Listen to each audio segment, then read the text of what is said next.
Good morning, everyone. I am Dr. Ashish Jagar and I am spine specialist from Eternal Orthopedics Gurgaon. So आज हम एक बहुत ही interesting spine का case operate करने जा रहे हैं. So we are operating on a 60-year-old female जो मेरे पास आई थी कंप्लेन के साथ कि उनके कमर में दर्द है और कमर से राइट लेग में पेन जा रहा है. मेरे एग्जामिनेशन पे मैंने पाया कि उनका पेन के साथ साथ उनके जो फुट है उसके कुछ एरियाज में नमनेस भी है, प्लस उनका जो अंगूठा है, जो अंगूठा पैर का अंगूठा है, उसमें भी कमज़ोरी आ गई है. जब हमने एमआरआई कराया तो हमने देखा कि L5 और S1 लेवल के जो डिस्क है उसका बहुत बड़ा एक फ्रेगमेंट अपनी जगह से बाहर आ गया है, जिसको हम डिस्क हर्निएशन बोलते हैं. बट इनके केस में एक यूनिक बात ये थी कि जो डिस्क फ्रेगमेंट है वो यूजुअली ज़्यादातर केसेस में क्या होता है कि बाहर आता है तो अपने लेवल पे ही पड़ा रहता है. बट इनके केस में जो डिस्क का फ्रेगमेंट है वो ऊपर की तरफ, मतलब सर की तरफ माइग्रेट कर गया है और वो लगभग L4 L5 के लेवल तक ऊपर माइग्रेट कर गया है. सो ऐसे केसेस में जो है वो थोड़े से टेक्निकली डिमांडिंग होते हैं. हमने प्लान किया इस चीज़ को कि हम इस जो इनकी प्रॉब्लम है इसको एंडोस्कोपिक स्पाइन सर्जरी से सॉल्व कर सकते हैं. सो आज हम एंडोस्कोपिक स्पाइन सर्जरी करेंगे जिसमें we will be giving 7 mm incision, मतलब हम सिर्फ 7 mm का चीरा देंगे.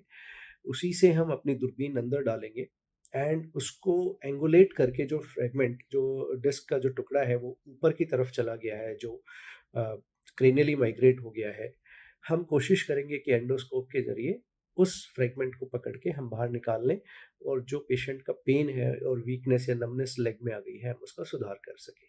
तो ये उन पेशेंट का एमआरआई है. इस एमआरआई में हम देखेंगे कि ये L5 बोन है, ये L4 बोन है और ये S1 है. इनके बीच में जो ब्लैक स्ट्रक्चर दिख रहे हैं ये डिस्क है.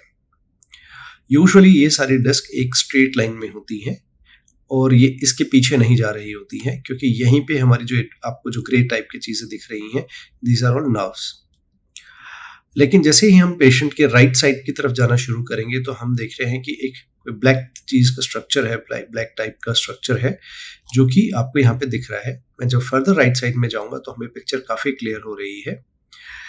इस डिस्क जो ये वाली L5 S1 के बीच वाली जो डिस्क है, इससे आप देखेंगे एक ब्लैक फ्रेगमेंट थोड़ा सा ऊपर गया है.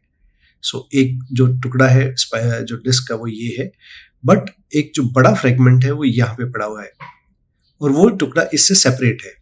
सो ऐसे जो डिस्क फ्रेगमेंट्स होते हैं जो बिल्कुल अलग हो चुके होते हैं अपने ओरिजिन से, तो हम उनको सीक्वेस्ट्रेटेड फ्रेगमेंट्स बोलते हैं. और आप देखेंगे कि ये निकल तो यहाँ से रहा है बट ये इतना ऊपर चला गया है, सर की तरफ पहुंच गया है कि ये ऑलमोस्ट L4 L5 की डिस्क के लेवल तक पहुंच गया है. अब हम इसी चीज को जब क्रॉस सेक्शन में देखते हैं, इस वाली इमेजेस में देखते हैं, तो हम पाएंगे, हम नीचे से शुरू करते हैं. सो हम इसमें देखेंगे, हम ट्रेस करेंगे इस नर्व को, जो ये वाली नर्व है. सो ये नर्व है जो बाहर निकल रही थी, इसको L5 एग्जिटिंग नर्व है. हम जैसे जैसे ऊपर की तरफ मूव कर रहे हैं तो आप देखेंगे कि ये नर्व यहाँ पे है और ये जो डिस्क का फ्रेगमेंट है ये वाला है. तो ये नर्व जैसे ही हम और ऊपर जाते हैं तो ये नर्व और इस डिस्क के फ्रेगमेंट के इन और पीछे वाले बोन के बीच में ये नर्व यहाँ पे कंप्रेस हो रही है. यहाँ पे हम डिस्क जो फ्रेगमेंट है, डिस्क का जो टुकड़ा है और उसमें नर्व के बीच में से हम कुछ आइडेंटिफाई नहीं कर पा रहे हैं कि नर्व है कहाँ पे. यहाँ पे आके हमें फिर से यही डॉट जो दिख रहा है, जो नर्व है वो हमारी दिख रही है, फिर से सेपरेट हो गई है.